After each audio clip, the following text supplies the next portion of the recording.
With this video, I want to show you how I use artificial intelligence to do keyword research. So let me show you a real example. So I have this poetry book that I wrote on Amazon. It's really hard to sell because I'm an amateur poet. It's kind of a hobby only. So I was doing keyword research for what keywords I can rank for on Amazon, like poetry book or poetry collection. And I was trying to figure out some longer tail keywords. And at the same time, I was doing keyword research for my blog here, because in my website, I have a blog and I have this page that promotes this book.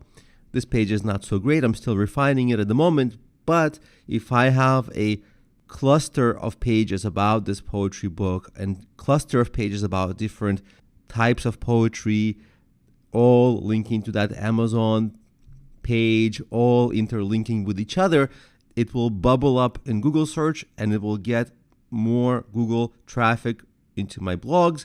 Some of that traffic will go to my Amazon, and some of that Amazon traffic will buy the book, so the book will rank higher, etc. Right? So in theory, this is plausible, but in practice, I have to find the keywords first. So if I went to the Google keyword tool, it will just give me the basic keywords like poetry book, poetry collection, these keywords that I already found. So what I'm looking for out of artificial intelligence, here's what I asked it.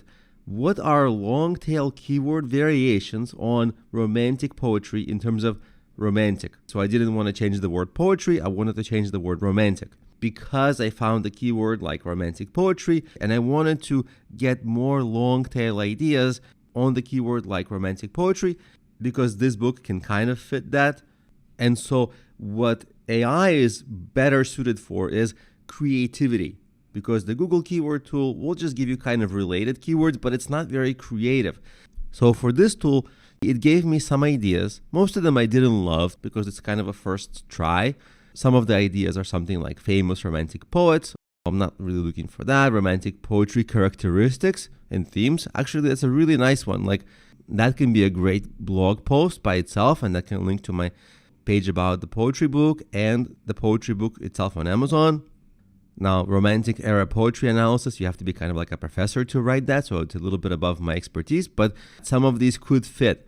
But the great thing about AI is, first of all, this took like 30 seconds to create, for me to ask it and then for it to come up with the answers. But then you can ask questions on top of it. So like, let's say I didn't like some of these answers because it gave me answers with like romanticism, which is like I think 18th or 19th century literary and philosophical movement, which is not at all what I was going for. So I just asked it a refining question, like use more modern keywords and poetry styles.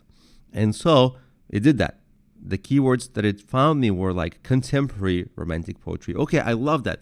Contemporary romantic poetry is less searched. Obviously, it's a long tail keyword, but it's a great keyword because it's very relevant. Contemporary poetry, of course.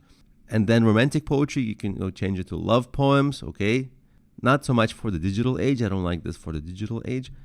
But I love the love poems. Instagram poetry would be a little funny. Spoken word is a thing, but it's a different thing than my poetry. So it could work out, just didn't work for my case. Then modern romantic poetry collection, kind of like contemporary, modern, free verse love poems. That can be useful because free verse is such an ambiguous term that it could fit. Postmodern love poetry, that's very interesting. It's not so much my genre, but it's interesting also. So you see, it gives you creative ideas, more creative than the Google keyword tool. And the best part is I can take my original question and I can refine the question. So here's my question. What are long tail keyword variations of romantic poetry in terms of romantic? Make it modern, but not referencing social media, because I didn't like the social media like Instagram poetry. I don't even know what that means.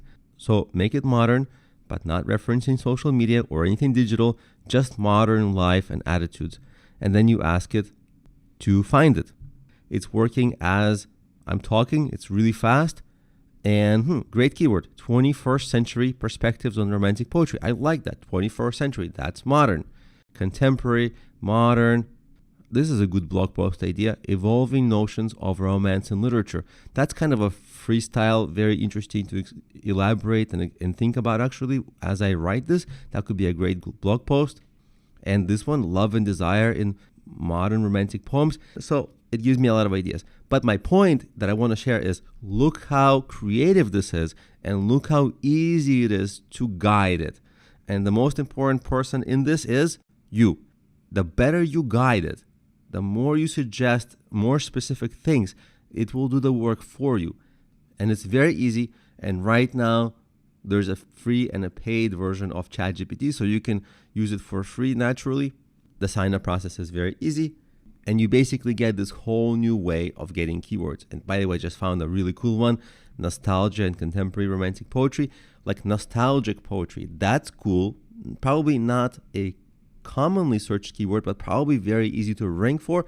And the people who want nostalgia, like they know exactly what they want, so they'll be likely to buy and engage if I give them the right content.